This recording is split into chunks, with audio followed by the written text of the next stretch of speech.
Everybody, मैं हूँ वर्षा। स्वागत है आपका निवेशोलॉजी में। आज हम कुछ ऐसे स्टॉक्स के बारे में बात करेंगे जिसको you have to watch.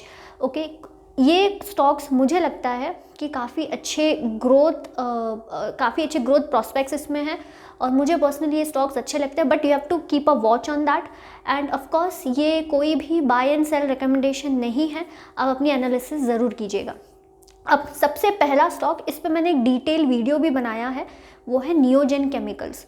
So basically नियोजन केमिकल्स अभी ना, why I am telling you कि आगे भी और अच्छे ग्रोथ प्रॉस्पेक्ट्स है, क्योंकि ये लोग एक नए डिवीजन में आ रहे हैं, that is electrolytes. So lithium, इनका जो इनऑर्गेनिक सेगमेंट है उसके अंडर ये लोग इलेक्ट्रोलाइट्स बनाने वाले हैं। ये electrolytes basically lithium ion batteries जो है उसके लिए यूज़ होता है। तो यहाँ पर ये लोग ऑलमोस्ट बोर्ड ने अप्रूव किया है initial capex of 35 crore to manufacture 250 MT per annum of electrolyte capacity. अब यहाँ पर बेसिकली ये जो नया कैपेक्स है, याद है अगर आपने नियोजन का पहला मेरा वीडियो देखा है तो वहाँ पर ऑलमोस्ट FY24 में कंपनी 650 करोड़ के आसपास रेवेन्यू गाइडेंस दे रही थी। लेकिन अब क्योंकि ये इलेक्ट्रोलाइट कैपेसिटी जो कंपनी लगा रही है उसके वजह से कंपनी का revenue potential almost 700 to 725 crore तक पहुंच जाएगा इन FY24। अब बेसिकली नियोजन इलेक्ट्रोलाइट्स में क्यों जा रहा है, तो इलेक्ट्रोलाइट्स बनाने के लिए लिथियम सॉल्ट्स लगता है। ओके, और कंपनी ऑलरेडी लिथियम सॉल्ट्स बना रही है फॉर लास्ट 30 ईयर्स। तो पिछले 30 साल से कंपनी ये लिथियम सॉल्ट्स बना रही है। तो ये लिथियम सॉल्ट्स यूज़ किया जाएगा to manufacture electrolytes.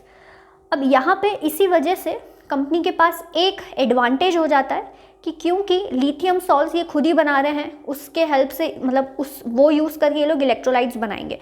So this makes sense for company to go into electrolytes. So basically एक नई डेवलपमेंट है कंपनी में जो इलेक्ट्रोलाइट्स की हमने बात की। So you have to keep a watch, आप इसको ट्रैक करते रहिए और जब भी आपको मौका मिले आप इसमें इन्वेस्ट हो सकते हैं। तो ये था नियोजन केमिकल्स पर। अब ऑलरेडी मैंने इन डिटेल वीडियो बनाया है, तो एक्चुअल नियोजन क्या करता है, ठीक है, उसका पूरा बिजनेस मॉडल समझाया, तो मैं डिस्क्रिप्शन पे लिंक डाल दूंगी इस वीडियो की, आप देख सकते हैं। सेकेंड स्टॉक जिस पे आपको ध्यान रखना है वो है इन्फो एज।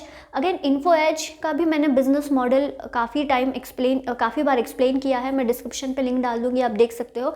मुझे पर्सनली इन्फो एज स्टॉक अच्छा लगता है, लेकिन इन्फो एज बेसिकली आप अगर इन्फो एज की तरफ देख रहे हो तो आपको ये ध्यान में देना चाहिए कि इन्फो एज थोड़ा रिस्की बेट है। बहुत एग्रेसिव इन्वेस्टर अगर आप हो, और अगर आप इन्फो एज की वोलेटिलिटी सहन कर सकते हो तभी आप इस स्टॉक पे नज़र डालिएगा, वरना इन्फो एज पर्टिकुलरली इस लेवल पे मुझे लगता है कि आपने इसको वॉच पे रखना चाहिए। इन्फो एज को ज़रूर ट्रैक कीजिए। नेक्स्ट कंपनी जिस पे आपको ध्यान देना है वो है एमी ऑर्गेनिक्स। अब एमी के ऊपर मैंने एक बहुत ही डिटेल वीडियो बनाया हुआ है, मैं डिस्क्रिप्शन पे लिंक डाल दूंगी, बहुत विस्तार से मैंने उधर समझाया है। सो बेसिकली एमी ऑर्गेनिक्स का उस वीडियो में ना मैंने एक स्क्रीन शेयर की है, रादर एक प्रेजेंटेशन डाली है जहाँ पर जो उनके फ्यूचर के प्रोडक्ट्स है वो मैंने डिस्कस किए हैं। सो उनके फ्यूचर के प्रोडक्ट्स की जो ग्रोथ है मुझे लगता है बहुत अच्छी आ सकती है।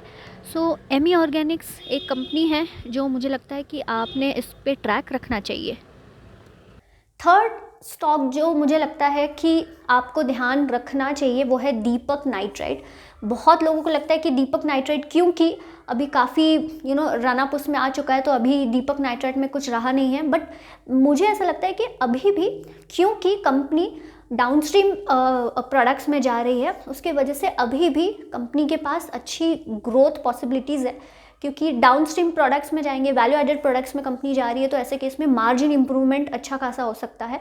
सो इस लेवल पे भी मुझे दीपक नाइट्राइट अच्छा लगता है, लेकिन अगेन जैसे मैंने कहा कि दीपक नाइट्राइट पे भी ट्रैक रखिए, क्योंकि मुझे पर्टिकुलरली लगता है कि आगे जाके ऑफकोर्स इसको टाइम लगेगा, शॉर्ट टर्म में दीपक नाइट्राइट और भी करेक्शन आपको देखने को मिल सकते हैं, ओके, लेकिन अगर मैं लॉन्ग टर्म की बात करूं तो मुझे पर्टिकुलरली ये स्टॉक अच्छा लगता है, क्योंकि जो कंपनी का नया केपेक्स आ रहा है, कंपनी जो केपेक्स कर रही है बेसिकली वो डाउनस्ट्रीम प्रोडक्ट्स में कर रही है, जिसको थोड़ा टाइम लगेगा आने के लिए, लेकिन for the long term again Deepak nitrite मुझे अच्छा लगता है। तो ये एक स्टॉक है जिसको आपको ध्यान में रखना है।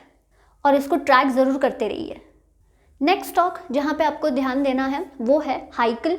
इसके ऊपर मैंने डिटेल वीडियो भी बनाया है, इसका क्वार्टरली रिजल्ट्स भी मैंने डिस्कस किए हैं।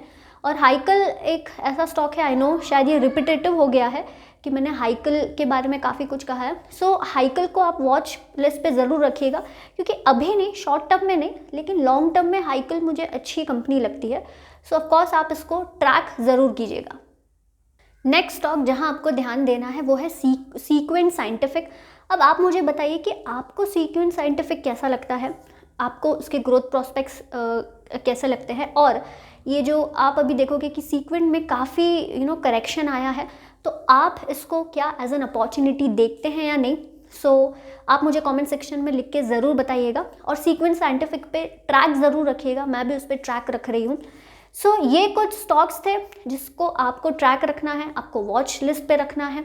मैं उम्मीद करती हूँ आपको ये वीडियो अच्छा लगा होगा। अगर हाँ तो प्लीज़ इस चैनल को सब्सक्राइब कीजिएगा, वीडियो को लाइक और शेयर ज़रूर कीजिएगा। हम मिलेंगे नेक्स्ट वीडियो में, तब तक के लिए अपना ख्याल रखिए। जय हिंद, नमस्ते।